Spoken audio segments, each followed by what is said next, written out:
하나님을 찬양하고 또 이 무더운 날에 이렇게 회복예배 오신 여러분을 주님의 이름으로 축복합니다. 오늘 하나님의 말씀으로 인하여 여러분에게 얼음 냉수와 같은 신선하고 또 시원한 영적인 기쁨을 맛보시는 귀한 시간 되시길 주님의 이름으로 축복합니다. 아멘. 우리 옆에 분한테 그렇게 한번 얘기해 주시면 좋겠습니다. 잘 오셨습니다. 이렇게 잘 오셨습니다. 축복합니다. 예.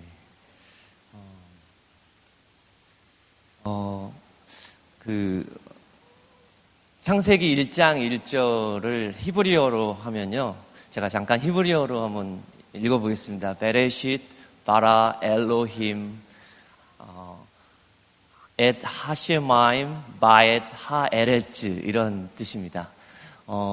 이 말씀은 무엇을 의미하냐면요. 에베소서 1장 3절에 예수 그리스도 안에서 하늘의 신령한 복을 너희들이 알기 원하노라 이렇게 고백을 합니다. 하나님은 우리와 함께 연합하기 원하시고 우리가 하늘의 것들을 소유하기 원하십니다. 하늘의 축복들을 소유하기 원하십니다. 이 창세기 1장 1절만 우리가 완전히 이해하고 또한 받아들인다면 이 성경 전체를 다 이해하시는 줄 믿습니다. 한 아버지가 하루는 아이와 함께 있는데 아이가 아버지에게 자꾸 놀아달라고 계속 이게 칭얼댑니다. 그래서 아버지가 귀찮기도 하고 또 한 낮잠도 자고 싶은데 어떻게 하면 이 위기를 모면할까 하다가 그 아들에게 그 신문지를 잘게 찢습니다. 한 50장 분량으로 찢습니다. 50개의 조각으로. 그리고 나서 아이에게 하는 소리가 이거 다 맞추면 아빠가 너랑 놀아줄게. 그리고 나서 잠이 들었습니다. 한 2시간 동안은 못 맞추겠지 하고 생각을 했는데 한 10분도 안 돼서 애가 막 아빠를 깨웁니다. 아빠 다 맞췄어요. 아니 어떻게 이 어려운 걸 네가 다 맞추냐 그랬더니 그 신문 뒤에 사람의 얼굴이 있었습니다. 그 얼굴을 맞추다 보니까 금방 맞췄다고 얘기를 합니다. 우리가 하나님을 알아가는 것은 어떻게 보면 비밀스러운 조각들을 맞춰가는데 근데 그것이 그렇게 어려운 작업이 아니라 하나님을 하나하나씩 알아감을 통해서 진정 하나님이 어떤 분이신지를 우리 경험하게 되는 줄 믿습니다. 하나님을 경외하는 것은 우리의 모든 예배의 시작일 뿐만 아니라 우리의 삶의 시작입니다. 그런데 하나님을 경외한다라는 것이 사실 참 막연합니다. 때로 우리가 하나님을 경외한다 그러면 두렵고 떨리는 마음으로 하나님을 섬기는 것이 경외하는 거라고 생각을 합니다. 그런데요, 히브리어는 동사로 모든 것이 시작이 됩니다. 저희는 주어로 주어 동사 목적어 또는 주어 목적어 동사 이렇게 말을 이어갔지만 히브리 언어는 동사로 시작을 합니다. 그래서 항상 동사 움직입니다. 그래서 하나님을 항상 움직이시는 하나님으로 여깁니다. 우리가 임마누엘 그러면 하나님과 우리가 함께 한다고 그러는데 그럼 하나님이 우리가 언제든지 함께 한다는 게 때로는 정적으로 내가 가만히 있는데도 하나님 함께 하는 것이 때로는 귀찮기도 하고 때로는 너무 붙어 계시는 건 아닌가 이렇게 생각할 수도 있지만 하나님은 언제나 움직이시는 하나님이십니다. 그래서 우리가 하나님을 경외한다라는 것이 무엇인지 이해하지 못한다면 우린 진정 예배의 시작을 할 수가 없습니다. 히브리어로 여호와라는 단어가 있습니다. 이걸 야훼라고도 합니다. 예전에는요, 감히 하나님의 이름을 부를 수가 없었습니다. 야훼라는 단어를. 그래서 야훼라는 단어만 나오면 그거를 아도나이라고 바꿔서 부르기도 했고요. 심지어 이렇게 필사 글을 쓸 때 야훼만 나오면 가서 손을 씻고 정결의식을 치른 다음에 그 다음 야훼라는 단어를 썼습니다. 이 야훼라는 단어가 히브리어를 보면 혹시 파워포인트 띄워주실 수 있나요?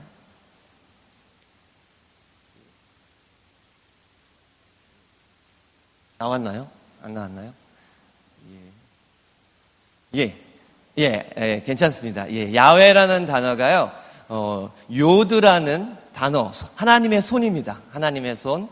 그 다음에 해라는 단어를 씁니다. 해라는 단어는 보라라는 뜻입니다. 또 호흡이라는 뜻이기도 하고요. 또 생명을 주는 자라는 뜻이기도 합니다. 그 다음에 바브라는 단어를 씁니다. 바브는 못입니다. 못. 그리고 또 해라는 단어를 씁니다. 또 보라. 그러니까 야훼라는 단어를 해석하면 뭐가 됩니까? 하나님의 손을 보고 못자국을 봐라. 그게 바로 야훼라는 뜻입니다. 다시 말하면 그 야훼 하나님은 바로 예수 그리스도이십니다. 그래서 하나님은 우리가 두렵고 떨리는 마음으로 섬겨야 될 분이시지만 진짜 경외라는 뜻을 알게 된다면 우리가 어떻게 하나님을 섬겨야 될지를 이해하실 수 있을 거라 생각이 듭니다. 제가 영화 보는 걸 참 좋아하는데 1999년에 나온 한 영화가 있는데 그 영화 속에서 저는 이 경외라는 게 뭔지를 이해할 수 있었습니다. 그 영화의 제목은 인생은 아름다워라는 영화입니다. Life is Beautiful이라는 이태리 영화인데요. 이 영화가 미국에 와서 엄청난 히트를 칩니다. 이 영화 안에 그 아버지의 그 사랑, 아버지의 슬픈 사랑이 그 안에 있지만 그것을 보면서 그 아들이 느꼈을 그 아버지는 바로 경외라는 게 뭔지를 가르쳐주는 영화입니다. 이 영화는 한 시골 총각인 귀도라는 한 총각이 나타납니다. 이 총각이 도시로 나오게 됩니다. 도시에서 거기에 아주 도회적인 여인인 도라라는 여인을 만나게 됩니다. 이 여인을 한눈에 반하게 돼서 그 여인을 따라다니게 되고 결국 그 청년의 순수함에 반해서 서로 결혼을 하고 사랑을 하게 됩니다. 그리고 나서 귀한 아들을 낳는데 그 아들의 이름은 조수아입니다. 이 조수아가 5살이 되었을 때 전쟁 2차 세계대전이 일어납니다. 그리고 나서 그 군인들에 의해 가지고 그 아버지 귀도가 그 수용소로 가는 기차에 잡혀가고 또 어머니 그 도라도 또 잡혀가게 됩니다. 그런데 이 아들이 갑자기 일어나는 사건에 너무 두려워하고 무서워하니까 그 아버지 귀도가 아들에게 얘기합니다. 이건 다 게임이야. 게임. 그러니까 무서워하지 마. 여기서 이 게임에서 이기면 1000점을 따면 너가 나중에 탱크를 타고 집에 돌아갈 수가 있어 하면서 그 아들에게 그 전쟁의 험한 또 수용소의 험한 것을 보여주지 않게 해서 아버지가 온갖 아들을 이렇게 재밌게 게임같이 이렇게 여겨주 도와줍니다. 그러나 아내는 너무너무 힘들어하는데 그 아버지가 어느 날 그 수용소에서 일을 하다가 축음기를 발견하게 되고 그 축음기로 아내가 가장 그 좋아하는 음악을 틀게 됩니다. 아내는 그때 절망스럽고 정말 죽고 싶은 심정 속에 그 음악을 듣게 되고 다시 희망을 찾게 됩니다. 그렇게 수용소에서 지내는데 갑자기 소식을 듣게 됩니다. 곧 전쟁이 끝나게 됐다는 소식을 듣게 되고 이제 아버지는 그 아들 귀도에게 얘기합니다. 우리가 이제 곧 게임이 끝난다. 이제 너희가 잘 있으면 우리는 이제 탱크를 타고 돌아갈 수가 있다라고 아들을 설득합니다. 그러면서 그 아들을 이 뒤주 같은 데다가 숨기고 이제 아내를 찾으러 가는 과정에 잡히게 됩니다. 그러면서 그 아버지는 총살을 당하게 됩니다. 그리고 나서 정말 기적적으로 그 다음날 연합군이 들어오게 되고 그 아들은 거기서 구해지고 탱크를 타고 나가다가 어머니를 만나서 이제 해피엔딩으로 끝나게 됩니다. 그러나 결국 아버지는 죽게 되죠. 근데 저는 거기서 그 아들이 그 아버지의 그 자신에게 했던 모습들을 보면서 또 들으면서 또 기억하면서 아버지라는 분이 어떤 분이신지에 대한 그 신뢰와 사랑과 존경과 그 모든 것들이 그 아들의 눈 가운데 또 귀 가운데 그 마음 가운데 있었음을 볼 수 있었습니다. 우리 성경 말씀 하나 같이 보도록 하겠습니다. 출애굽기 2장 23절로 25절 말씀입니다. 출애굽기 2장 23절로 25절입니다. 같이 한 목소리로 읽어보겠습니다. 시작. 후에 애굽 왕은 죽었고 이스라엘 자손은 고역으로 인하여 탄식하며 부르짖으니 그 고역으로 인하여 부르짖는 소리가 하나님께 상달한지라. 하나님이 그 고통의 소리를 들으시고 아브라함과 이삭과 야곱에게 세우신 그 언약을 기억하사 이스라엘 자손을 건념하셨더라. 여기 보면 그 이스라엘 백성의 부르짖은 소리를 하나님이 들으셨다고 얘기합니다. 또한 그 언약을 기억하셨다고 얘기합니다. 그리고 건념이라는 단어가 되게 어려운 단어인데요. 이거는 보고 아셨다라는 얘기입니다. 그러니까 하나님이 이스라엘 백성의 고통을 들으실 때 4가지를 하나님은 동사의 하나님이라고 말씀드렸죠. 히브리어는 동사의 언어입니다. 그래서 4가지를 깨닫게 되는데 첫 번째 뭐 했다고요? 들었습니다. 두 번째 보았습니다. 세 번째 기억했습니다. 네 번째 아셨다라고 얘기를 합니다. 성경 말씀 한 구절 더 보도록 하겠습니다. 출애굽기 3장 7절로 8절을 같이 한번 읽어보겠습니다. 출애굽기 3장 7절로 8절 같이 한 목소리로 읽어보겠습니다. 시작. 그래서 가라사대 내가 애굽에 있는 내 백성의 고통을 정령이 보고 그들이 그 간역자로 인하여 부르짖는 것을 듣고 그 우고를 알고 내가 내려와서 그들을 애굽의 손에 건져내고 그들을 그 땅에서 인도하여 아름답고 광대한 땅, 젖과 꿀이 흐르는 땅, 곧 가나안 족속, 헷 족속, 아모리 족속, 브리지 족속, 히위 족속, 여부스 족속의 지방에 이르러 하노라. 똑같이 또 반복하고 있습니다. 하나님은 우리를 들으시고 보시고 기억하시고 아신다고 말씀하셨습니다. 그리고 나서 가만히 계시는 게 아니고 내려오셔서 구원하셔서 인도하시는 분이 하나님이심을 우리에게 말씀하고 계십니다.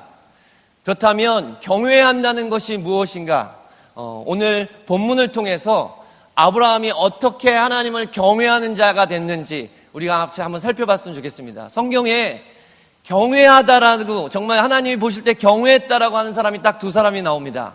그 한 사람이 바로 아브라함이고 또 한 사람이 욥입니다. 왜 욥기 42장에 가면 내가 지금까지 귀로 들었으나 내가 이젠 하나님을 본 것 같다라고 얘기하고 있습니다. 이제 하나님이 어떤 분이신지를 이제 깨달았던 것이 욥입니다. 하나님을 경외한다는 것은 하나님이 우리를 들으시고 보시고 기억하시고 아시고 가만히 계시는 하나님이 아니라 내려오셔서 우리를 구원하시고 인도하시는 분이 하나님이신 줄 믿습니다.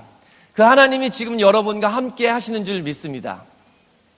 아브라함의 생애를 보려면 창세기 12장부터 22장까지를 이해해야 합니다. 사실 하나님이 천지를 창조하시고 이 땅을 복을 주셨어요.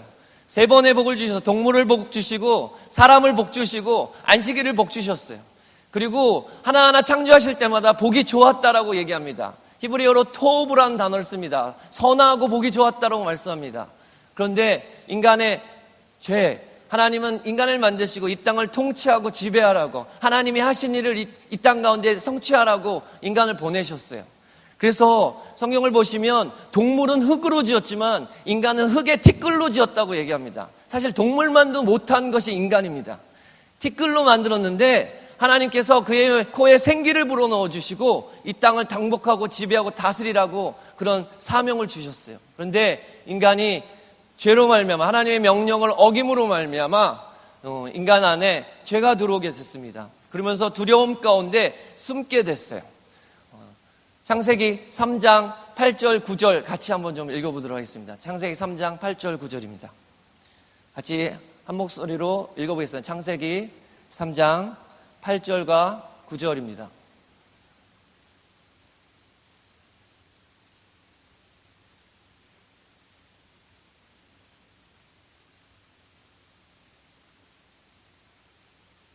예, 제가 읽겠습니다. 그들이 낫이 서늘할 때 동산에 거느시는 여호와의 음성을 듣고 아담과 그 아내가 여호와의 낫을 피하여 동산 나무 간지에 숨은지라. 여호와 하나님이 아담을 부르시며 그에게 이르시되 내가 어디 있느냐? 가로되 내가 동산에서 하나님의 소리를 듣고 내가 벗었으므로 두려워하여 숨었나이다. 10절까지 거기에 두려워하여 벗었어 숨었다고 나기합니다. 거기서 두렵다란 얘기가 이 경외라는 단어하고 똑같은 단어입니다. 아담은 하나님의 명령을 어기고 하나님이 자기를 보시고 들으시고 기억하시고 아신다는 것을 모르고 두려워서 숨어 있었습니다. 하나님은 이 창세기의 마지막이 결국 요셉의 이야기였는데 하나님의 백성을 창조하시는 것이 목적이십니다. 그런데 그 하나님을 창조하는 그 목적 가운데 이 목적을 이루기 위해서는 하나님을 경외해야 되는데 경외하는 것이 하나님 앞에 하나님의 말씀에 순종하는 자가 되는 것이 아니라 두려워서 숨는 아담을 보게 됩니다. 하나님께서 아담을 통하여 이루시고자 했던 것들이 실패했어요. 결국 아담의 죄로 인하여 타락은 실패하였습니다. 그 다음에 하나님이 찾은 사람이 누구냐면 성경을 보면 노아입니다. 노아도 하나님께서 이에게 정말 선하고 이 땅에 이와 같이 의로운 자가 없다라고 말씀하셨는데 결국 노아도 마지막에 가면서 실패하고 또 자녀들을 저주하게 됩니다. 축복받은 땅이 계속해서 저주를 받게 됩니다. 그래서 결국 인간은 타락하게 되고 인류는 타락하게 되고, 그래서 그 한 사람을 찾는데 그 한 사람이 바로 아브라함입니다. 그래서 창세기 12장에 또 22장까지의 아브라함의 이야기를 보면 거기에 중요한 두 단어가 나오는데, 본토 친척 아비의 집을 떠나 내가 지시한 땅으로 가라. 그 가라라는 단어가 히브리어로 레크레카라는 단어입니다. 레크레카. 그리고 나중에 22장에 너의 사랑하는 아들 독자 이삭을 바쳐서 모리아산으로 가라. 거기도 레크레카라는 단어를 씁니다. 그 단어가 뭐냐? 너를 위하여 가라. 너에게 가라. 도대체 어떻게 우리에게 갈 수가 있습니까? 그 얘기는 너는 하나님의 형상과 모양대로 지음을 받았기 때문에 다시 하나님의 형상과 모양대로 지음을 받는 대로 가라 라는 뜻입니다. 하나님이 아브라함에게 말씀하셨어요. 3가지 축복을 하겠다고 말씀하셨어요. 내가 너를 큰 민족으로 이루게 할 것이고, 내가 너의 이름을 큰 이름이 갖게 하게 할 것이고, 또한 너에게 복 주겠다고 하나님 말씀하십니다. 그런데 이 3가지를 이루기 위해서는 중요한 하나가 있어야 되는데, 그게 바로 아들입니다. 그게 바로 상속자예요. 아브라함에게는 아들이 없었습니다. 그래서 어떻게 하나님이 자기에게 이걸 이룰 수 있을까? 아브라함 마음에는 항상 의심이 있었습니다. 그래서 자기가 할 수 있는 최선의 방법들을 동원했어요. 처음에는 그게 롯인 줄 알았습니다. 근데 롯이 아니었어요. 그래서 창세기 16장에 가보면 이제 아브라함이 또 다른 선택을 하게 됩니다. 그게 하갈을 취해서 아브라함에게 줍니다. 사라가. 근데 여기서 사라가 하갈을 취하여 아브라함에게 주었다라는 그 동사가 어디서 똑같이 쓰이냐면, 하와가 선악과를 따서 아담에게 주었다라는 동사랑 똑같이 쓰입니다. 그러니까 하나님이 기뻐하시지 않았던 거예요. 그래서 결국 그들도 또 쫓겨납니다. 그래서 창세기 17장에 가면 이제 하나님이 나오시는데 거기에 엘샤다이의 하나님이 나오십니다. 전능하신 하나님이 나옵니다. 그때가 언제냐면 아브라함이 아무것도 할 수 없는 99세에 나옵니다. 99세에 하나님이 나타나셔서 내가 너의 모래알처럼 너의 자손을 번성케 하겠다고 말씀하십니다. 99세면 아이를 낳을 수도 없는 때입니다. 이젠 도대체 뭘 할 수도 없습니다. 사라도 경수가 끊어져서 아이를 낳을 수도 없는 그때에 하나님께서 하나님이 되심을 보여주십니다. 그런데요, 아브라함 마음엔 여전히 의심하는 마음이 있었습니다. 창세기 17장에 읽어보면 하나님이 아브라함한테 나와서 이렇게 얘기합니다. 우리 창세기 17장 17절 18절 같이 한번 읽어보겠습니다. 시작. 엎드려 웃으며 심중에 이르되 100세 된 사람이 어찌 자식을 낳을까? 사라는 90세니 어찌 생산하리요 하고, 아브라함이 이에 하나님께 고하되 이스마엘이나 하나님 앞에 살기를 원하나이다. 뭐 했다고요? 하나님 앞에서 웃었습니다. 사실 말이 웃었던 거지 비웃었어요. 하나님을 비웃었어요. 근데 아브라함만 그랬던 게 아니라 사라도 똑같습니다. 우리 18장 13절 같이 한번 읽어보겠습니다. 시작. 아브라함에게 이르시되 사라가 왜 웃으며 이르기를 내가 늙었거늘 어떻게 아들을 낳으리요 하느냐. 똑같이 사라도 또 똑같이 웃었습니다. 비웃었어요. 하나님이 할 수 있다라고 그러는데 아브라함과 사라는 할 수 없다라고 비웃었어요. 그래서 이삭의 이름이 뭔지 아십니까? 이츠하크, 비웃었다라는 얘기입니다. 이게 3인칭 단수 동사로 비웃다, 이츠하크, 여성 동사로 티츠하크, 이렇게 히브리어로 씁니다. 다시 말해서 비웃었어요. 그러나 하나님은 그 일을 성취하셨나요? 안 하셨나요? 성취하셨습니다. 여러분들 이제 아브라함과 사라가 이삭 이름을 부를 때마다 뭐가 기억이 날까요? 이삭 부를 때마다 자신이 비웃었던 것을 기억하게 될 것입니다. 이제 하나님이 어떤 하나님이신지를 이제 아브라함은 깨닫게 됩니다. 죽은 자도 살리시는 분이 하나님이심을 깨닫게 됩니다. 없는 것도 있게 하시는 분이 하나님이심을 깨닫게 됩니다. 저는 그런 믿음이 저와 여러분에게 있기를 주님의 이름으로 축복합니다. 왜냐하면 하나님은 보시고 들으시고 기억하시고 아시고 내려오셔서 구원하시고 인도하시는 분이 하나님이신 줄 믿습니다. 그런데 어찌 우리가 다른 짓을 할 수가 있겠습니까? 지금도 우리를 지금 보시고 계시고 들으시고 계시고 기억하고 계시고 아시는 그 하나님이신데, 그래서 이 땅 가운데 내려오셔서 그 요드라는 단어가 하나님의 손인데요, 아까 야훼라는 요드, 무한대이신 하나님이 그 가장 작은 히브리어 단어인 요드 속에 하나님이 들어오십니다. 그게 하나님의 손으로 들어오십니다. 그 하나님이 오늘 우리와 함께 하시는 줄 믿습니다. 이스라엘 할 때도 그 요드란 단어로 시작하고요, 예수와 예수님 할 때도 바로 그 단어로 시작을 합니다. 그 하나님의 손이 함께 하실 때 우리에게 불가능이 가능케 되는 줄 믿습니다. 로마서 4장 17절 말씀 우리 같이 한번 읽어보도록 하겠습니다. 로마서 4장 17절입니다. 시작. 기록된 바 내가 너를 많은 민족의 조상으로 세웠다 하심과 같으니 그의 믿은 바 하나님은 죽은 자를 살리신 없는 것을 있는 것 같이 부르시는 이시니라. 아멘. 바로 아브라함이 자신의 인생의 삶을 통해서 깨달은 것은 하나님은 죽은 자도 살리시고 없는 것도 있게 하시는 하나님이심을 깨닫게 됩니다. 그 과정을 통해서 오늘 본문을 같이 봤으면 좋겠습니다. 우리 다시 한번 창세기 22장 1절, 2절, 3절을 같이 한번 읽어보도록 하겠습니다.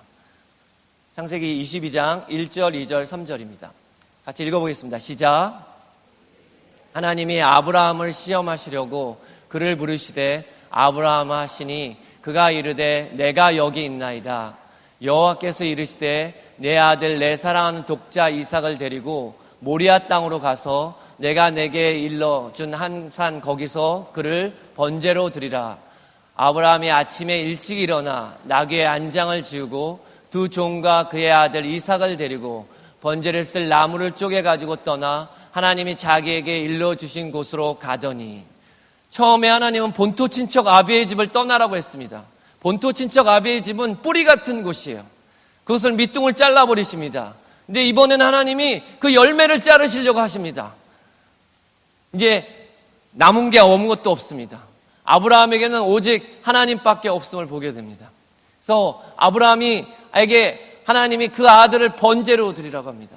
아니, 하나님이 나를, 내 이름을, 내 민족을 이렇게 창대케 하신다고 했는데 그 아들을 죽이라고 한다면 도대체 무엇을 할 수 있겠습니까? 그러나 아브라함에게는 그 믿음이 있었습니다. 그 삶을 통해 하나님은 보시고 들으시고 기억하시고 아시는 하나님임을 알 수 있었습니다. 하나님은 내려오셔서 구원하시고 인도하시는 하나님임을 알고 있었습니다. 그러나 아브라함도 인간인 고로 3일째, 우리 4절을 같이 한번 읽어보도록 하겠습니다. 4절 같이 한 목소리 읽어보겠습니다.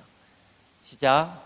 4절입니다. 시작. 제3일에 아브라함이 눈을 들어 그곳을 멀리 바라본지라. 우리가 작심삼일이라고 얘기합니다. 제일 힘든 때가 언제냐면 바로 3일입니다. 3일. 이제 하나님이 아브라함을 계속 보십니다. 끝까지 그냥 마음 먹고 가면 그냥 다 됐다고 하시면 좋겠는데 하나님이 3일까지 기다리시면서 아브라함이 어떻게 하는지를 봅니다. 이제 아브라함이 그곳을 보고 이제 갑니다. 그 이삭이 그 짐을 지고 이제 갑니다. 5절 말씀 같이 한번 보도록 하겠습니다. 5절 시작. 이에 아브라함이 종들에게 이르되 너희는 나귀와 함께 여기서 기다리라. 내가 아이와 함께 저기 가서 예배하고 우리가 너희에게로 돌아오리라 하고, 함께 돌아온다라고 얘기합니다. 아니, 죽는 거 아는데 어떻게 함께 돌아올 것을 아브라함은 선포할 수가 있습니까? 바로 그 아브라함 안에 그 믿음이 있었습니다. 하나님은 죽은 자도 살리시고 없는 것도 있게 하시는 분이 하나님이심을 아브라함은 믿었습니다. 근데 아브라함을 마지막으로 시험했던 것이 있습니다. 그게 누구냐 하면 바로 이삭입니다. 이삭이 7절에 이렇게 얘기합니다. 우리 같이 한번 읽어보겠습니다. 시작. 이삭이 그 아버지 아브라함에게 말하여 이르되 내 아버지여 그가 이르되 내 아들아 내가 여기 있노라. 이삭이 이르되 돌과 나무는 있거니와 번제할 어린 양은 어디 있나이까. 8절도 읽어보겠습니다. 아브라함이 이르되 내 아들아 번제할 어린 양은 하나님이 자기를 위하여 친히 준비하시라 하고 두 사람이 함께 나아가서 이삭이 얘기합니다. 아버지 다 있는데 양이 어디 있습니까? 번제드릴 양이 어디 있습니까? 아마 하나님의 그 믿음이 있지만 인간적으로 아브라함의 마음이 가장 고통스러웠을 겁니다. 그런데 아브라함이 이렇게 얘기합니다. 하나님이 친히 준비하시리라.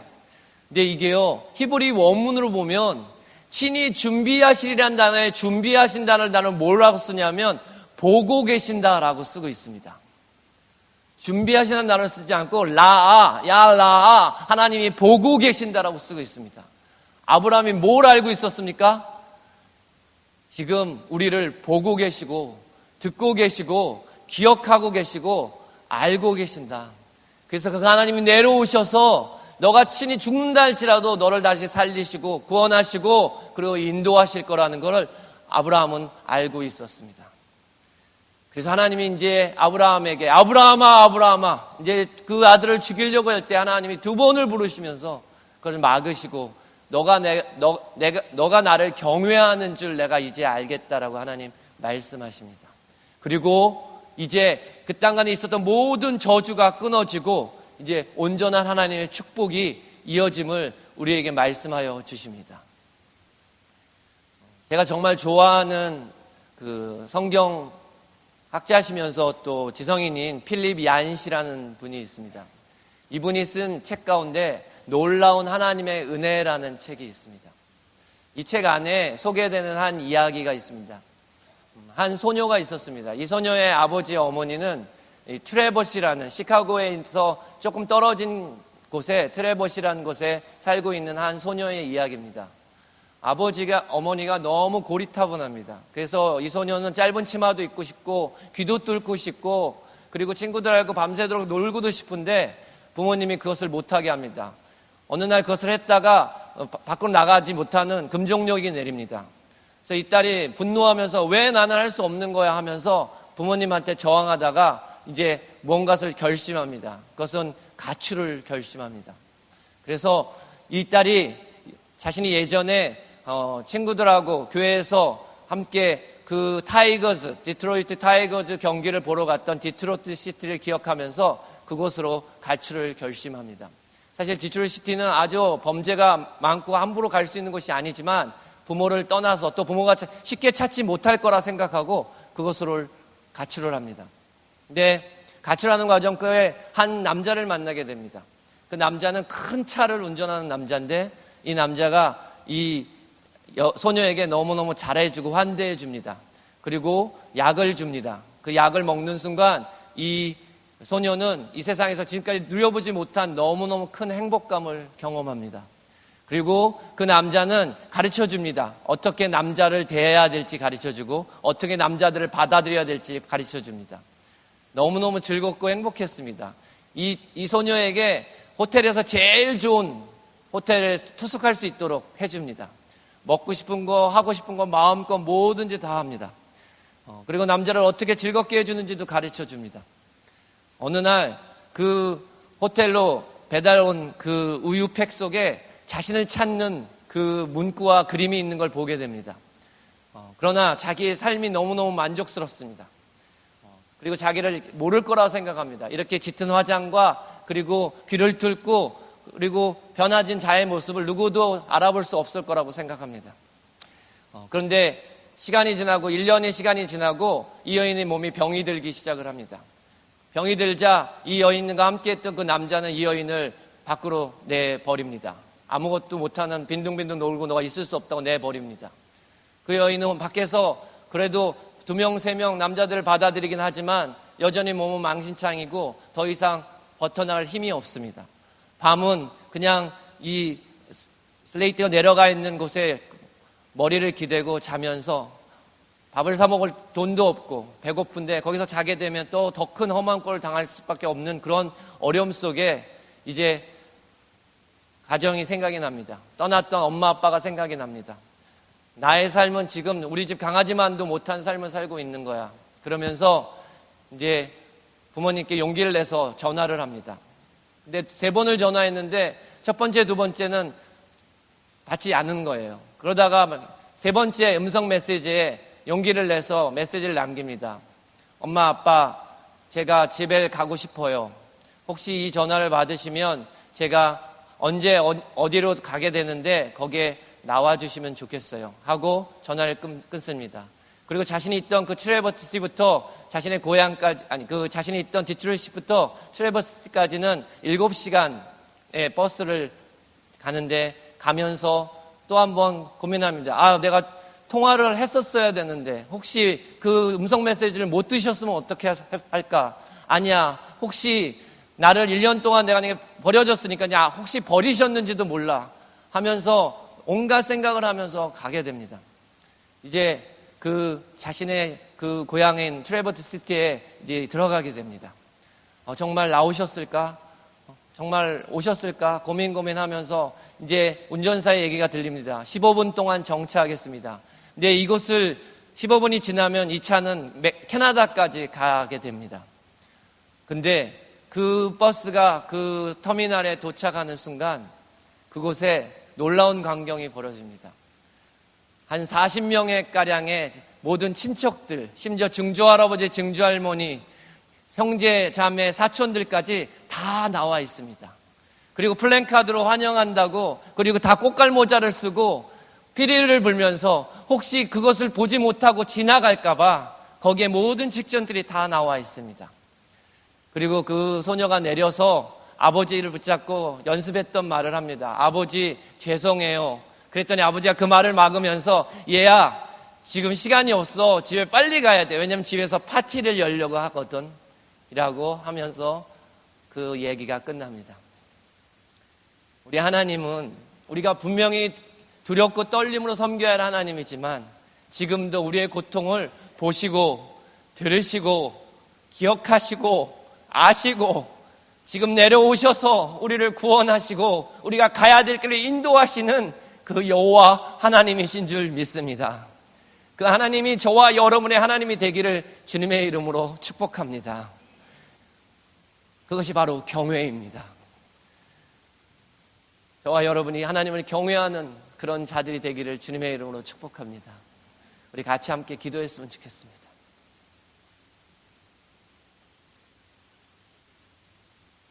우리의 마음 가운데 때로 하나님이 없는 것 같습니다. 왜 나에게만 이런 어려움과 고통이 있는지 정말 하나님을 경외하고 싶은데 그냥 두렵고 무서워서 교회에 옵니다. 교회 안 오면 벌 받을 것 같아서 교회에 옵니다. 근데 하나님, 오늘 배웠습니다. 하나님이 나를 들으시고 보시고 기억하시고 그리고 아신다고. 그래서 내 고통 가운데 있는 나를 이 땅에 내려오셔서 나를 건지시고 인도하신다고 하시는 것이, 그걸 아는 것이 경외라는 것을 오늘 배웠습니다. 하나님, 나에게 그런 믿음을 허락하여 주시옵소서. 아브라함이 하나님은 죽은 자도 살리시는 하나님이요 없는 것도 있게 하시는 그 하나님, 그것을 믿고 따랐던 것처럼 하나님, 오늘 나에게 내 평생 하나님을 경외하며 살아가게 하여 주시옵소서 하고 이 시간 우리 같이 한번 기도했으면 좋겠습니다. 하나님, 하루하루를 산다 할지라도, 하루 한 시간을 산다 할지라도, 아니 1분 1초로 산다 할지라도 하나님을 경외하며 살아가기를 원합니다. 하나님이 진정 어떤 분이신지를 알고 살아가기를 원합니다. 하나님, 함께하여 주시옵소서. 하나님, 그 하나님을 만나게 하여 주시옵소서. 하나님의 손이 나와 함께 하심을 알게 하여 주시옵소서. 하나님, 나를 지금도 바라보시고 나의 고통을 들으시며 나를 기억하시고 나를 아시고 또는 내려오셔서 나를 구원하시고 인도하시는 분이 하나님이신 줄 믿습니다. 하나님의 그 손을 붙잡기 원합니다. 하나님의 그 손을 붙잡기 원합니다. 하나님, 함께하여 주시옵소서. 진정으로 하나님을 예배하기 원합니다. 하나님을 정말 알기 원합니다. 하나님, 이 시간 함께하여 주시옵소서. 하나님, 나의 마음을 열어주셔서 하늘의 것들, 하늘에 속한 모든 것들을 하나 취하게 하여 주시옵소서. 하나님, 내 속 안에 있는 모든 나를 쉽게 하는 모든 악한 영들은 나사렛 예수 이름을 떠나가게 하여 주시고 진정 하나님이 누구신지 알게 하여 주시옵소서. 하나님, 문을 여시고 하나님의 그 마음을 알게 하여 주시옵소서. 우리 같이 통성으로 같이 기도하겠습니다. 주님,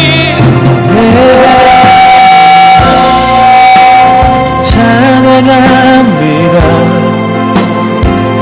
주님만 나가시소서. 예배합니다. 찬양합니다.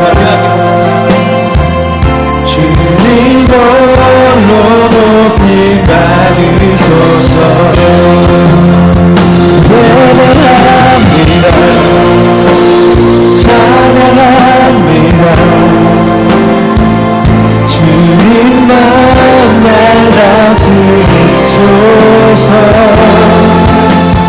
예배합니다. 찬양합니다. 주님 홀로 높이 받으소서. 예배합니다.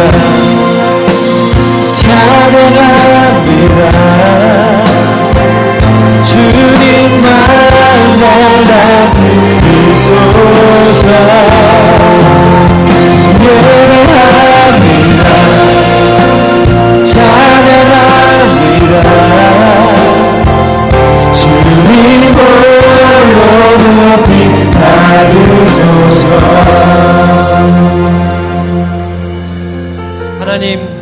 하나님을 경외하는 것이 예배의 시작인 줄 믿습니다. 근데 하나님, 그냥 하나님을 두렵고 떨림으로 하나님 무서워서 숨었던 아담처럼 살았습니다. 근데 하나님이 나를 보시고 계시고 듣고 계시고 또한 기억하고 계시고 알고 계시고 또한 내려오셔서 나를 구원하시고 또한 나를 가야 될 길을 인도하시는 분이 하나님이심을 오늘 배웠습니다. 그 하나님을 아는 것이 경외한 것임을 오늘 배웠습니다. 하나님, 나도 아브라함처럼 하나님은 죽은 자도 살리시는 하나님이시오, 없는 것도 있게 하시는 분이 하나님인 그 믿음을 허락하여 주시옵소서. 하나님, 경외하는 삶을 살아갈 수 있도록 인도하여 주시옵소서. 정말 하나님이 나와 함께 동행하며 하나님의 손이 나를 붙잡고 있으며 하나님의 그 놀라운 능력의 손이 하나님 우리와 함께 하시는 줄 믿습니다. 하나님, 그러하게 두려움이 없는 줄 믿습니다. 하나님 앞에 담대히 나아가게 하여 주시옵소서. 하나님과 함께 동행하게 도와주시옵소서. 우리의 마음을 열게 하여 주시옵소서. 하나님, 순간순간 우리를 유혹하는 너무나도 많은 것들이 있습니다.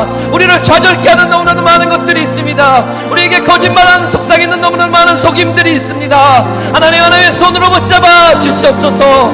하나님, 다시금 주님과의 그 관계를 회복하게 하여 주시옵소서. 하나님, 우리의 마음을 열고 하나님이 누구신지 발견하게 도와주시옵소서.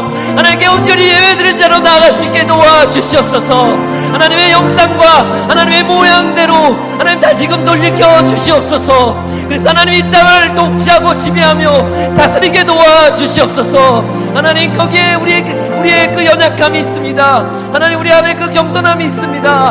하나님 앞에 엎드립니다. 하나님, 도와주시옵소서. 하나님, 주님을 경외하기 원합니다. 하나님을 경외하는 삶을 살아가기 원합니다. 하나님, 도와주시옵소서. 하나님, 함께하여 주시옵소서.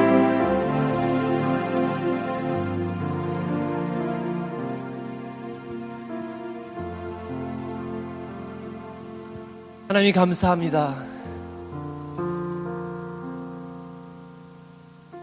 하루 한순간을 산다 할지라도 정말 하나님을 경외하며 살아가기를 원합니다.